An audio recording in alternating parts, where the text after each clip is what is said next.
Bismillahirrahmanirrahim. Assalamualaikum warahmatullahi wabarakatuh.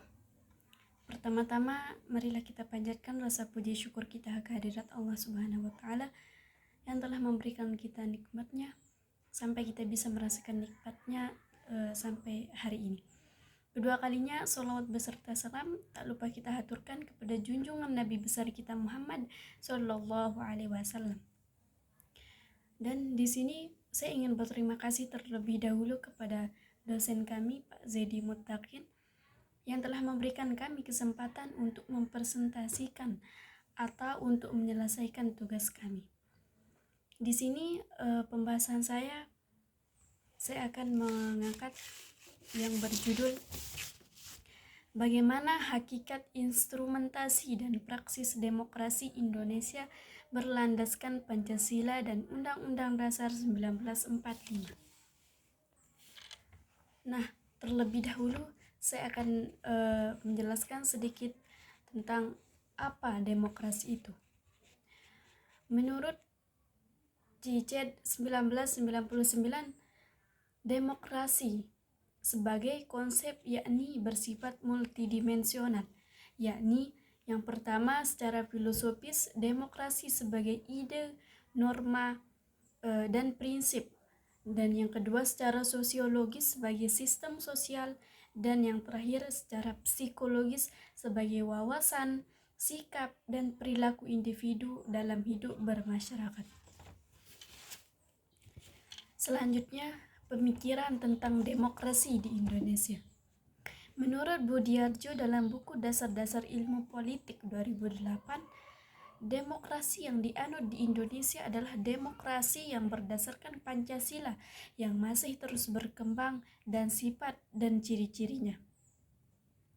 Terdapat berbagai tafsiran dan pandangan, meskipun demikian tidak dapat disangkal bahwa nilai-nilai pokok dari demokrasi konstitusional telah cukup tersirat dalam Undang-Undang 1945. Selanjutnya, menanyakan mengapa diperlukan demokrasi yang bersumber dari Pancasila. Terjadi krisis partisipasi politik rakyat yang disebabkan karena tidak adanya peluang untuk berpartisipasi atau karena terbatasnya kemampuan untuk berpartisipasi dalam politik. Secara lebih spesifik, penyebab rendahnya partisipasi politik tersebut adalah A. Pendidikan yang rendah menyebabkan rakyat kurang aktif dalam melaksanakan partisipasi politik, dan B. Tingkat ekonomi rakyat yang rendah, dan C. Partisipasi politik rakyat kurang mendapat tempat oleh pemerintah. Munculnya penguasa di dalam demokrasi ditandai oleh munculnya dinasti politik yang menguasai segala segi kehidupan masyarakat, pemerintahan, lembaga perwakilan, bisnis, peradilan, dan sebagainya oleh satu keluarga atau kroni. Selanjutnya, sumber dari historis, sosiologis, dan politik tentang demokrasi yang bersumber dari Pancasila. Di sini ada 3. Yang pertama, sumber nilai yang berasal dari demokrasi desa.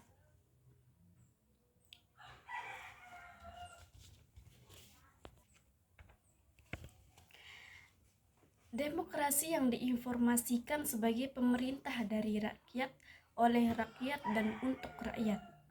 Pertama, paham kedaulatan rakyat sebenarnya sudah tumbuh sejak lama di Nusantara. Ada 2 anasir lagi dari tradisi demokrasi desa yang asli Nusantara, yaitu hak untuk mengadakan protes bersama terhadap peraturan-peraturan raja yang dirasakan tidak adil, dan hak rakyat untuk menyingkir dari daerah kekuasaan raja apabila ia merasa tidak senang hidup di sana. Dalam melakukan protes, biasanya rakyat secara bergerombol, berkumpul di alun-alun dan duduk di situ beberapa lama tanpa. Namun, apabila hal itu telah dilakukan oleh rakyat, pertanda menggambarkan situasi kegentingan yang memaksa penguasa untuk mempertimbangkan ulang peraturan-peraturan yang telah dikeluarkannya. Selanjutnya, yang kedua adalah sumber nilai yang berasal dari Islam. Pengaturan hidup dengan menciptakan kekuasaan pada sesama manusia merupakan hal yang tidak adil dan tidak beradab. Sikap pasrah kepada Tuhan yang memutlakkan Tuhan dan tidak pada sesuatu yang lain, menghendaki tatanan sosial terbuka, adil, dan demokratis. Kelanjutan logis dari prinsip tauhid adalah paham kesederajatan manusia di hadapan Tuhan dan melarang adanya perendahan martabat dan pemaksaan kehendak antar sesama martabat. Bahkan seorang utusan Tuhan tidak berhak melakukan pemaksaan itu. Seorang utusan Tuhan mendapat tugas hanya untuk menyampaikan kebenaran atau tabligh kepada umat manusia. Bahkan umat manusia bukan untuk memaksakan kebenaran kepada mereka dengan prinsip persamaan manusia di hadapan Tuhan itu. Dan yang terpenting, sejarah nilai-nilai demokratis sebagai pancaran prinsip-prinsip tauhid itu dicontohkan oleh Nabi Muhammad SAW yang akan dicontohi oleh warga atau masyarakat.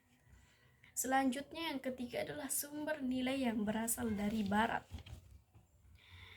Kehadiran kolonialisme Eropa, khususnya di Belanda, di Indonesia, membawa dua sisi dari koin peradaban Barat.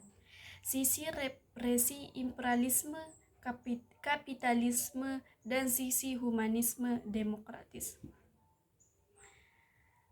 Perindasan politik dan penghisapan ekonomi oleh imperialisme dan kapitalisme yang tidak jarang bekerja sama dengan kekuatan-kekuatan feodal bumi putra, menumbuhkan sikap penindasan, anti penjajahan, dan anti feodalisme di kalangan para perintis kemerdekaan bangsa. Namun demikian itu, pada akhir abad ke-17 lahirlah demokrasi modern yang disemai oleh para pemikir Barat seperti Thomas Hobbes, Montesquieu, dan J.J. Rousseau, bersamaan dengan munculnya konsep negara bangsa di Eropa. Perkembangan demokrasi semakin pesat dan diterima semua bangsa, terlebih sesudah Perang Kedua muncul. Suatu penelitian dari UNESCO tahun 1949 menyatakan mungkin bahwa untuk pertama kalinya dalam sejarah demokrasi dinyatakan sebagai nama yang paling baik dan wajar untuk semua sistem organisasi politik dan sosial yang diperjuangkan oleh pendukung-pendukung yang terpengaruh. Selanjutnya adalah membangun argumen tentang dinamika dan tantangan demokrasi yang bersumber dari Pancasila. Yang pertama adalah Majelis Permusyawaratan Rakyat atau sering disingkat dengan MPR.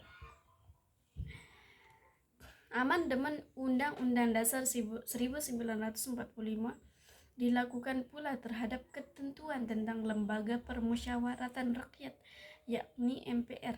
Sebelum dilakukan perubahan, MPR merupakan lembaga tertinggi negara bagaimana setelah dilakukan perubahan.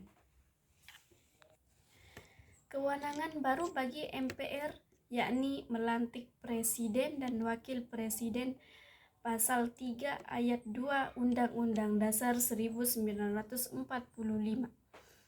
kewenangan lain yang muncul berdasarkan ketentuan pasal 3 ayat 3 Undang-Undang Dasar 1945 adalah MPR berwenang menghentikan presiden dan atau wakil presiden dalam masa jabatannya.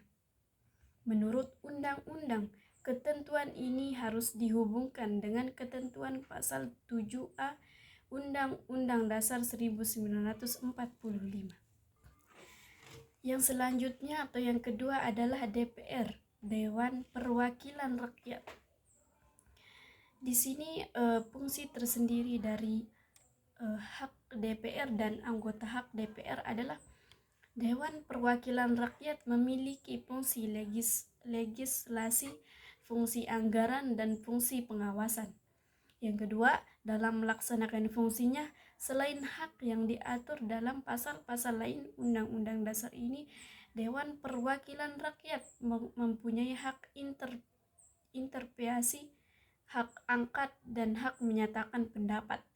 Yang ketiga, selain hak yang diatur dalam pasal-pasal lain Undang-Undang Dasar ini, setiap anggota Dewan Perwakilan Rakyat mempunyai hak mengajukan pertanyaan, menyampaikan usul, dan mendapat serta hak imunitas.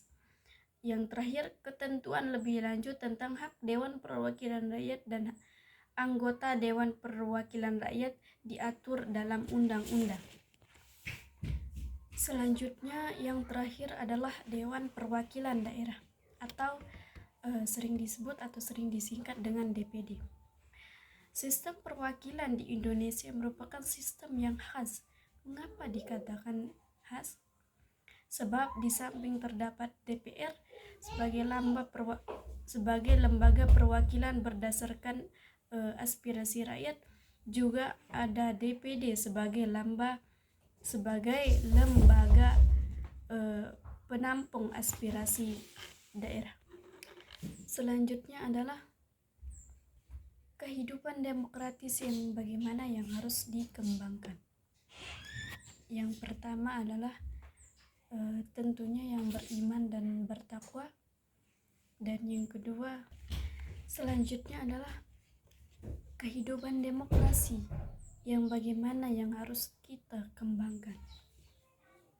Sebagai demokrasi yang berakar pada budaya dan bangsa, kehidupan demokratis yang harus kita kembangkan harus mengacu pada landasan Pancasila dan landasan konstitusional Undang-Undang NKRI tahun 1945.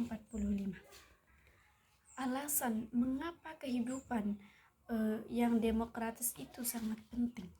Yang pertama adalah partisipasi dalam pembuatan keputusan, dan kedua persamaan kedudukan di depan hukum, dan yang ketiga adalah distribusi pendapatan secara adil.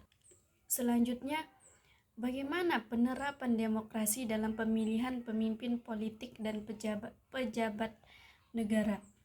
Yang pertama adalah tentunya yang beriman dan yang bertakwa, dan yang kedua adalah yang bermoral.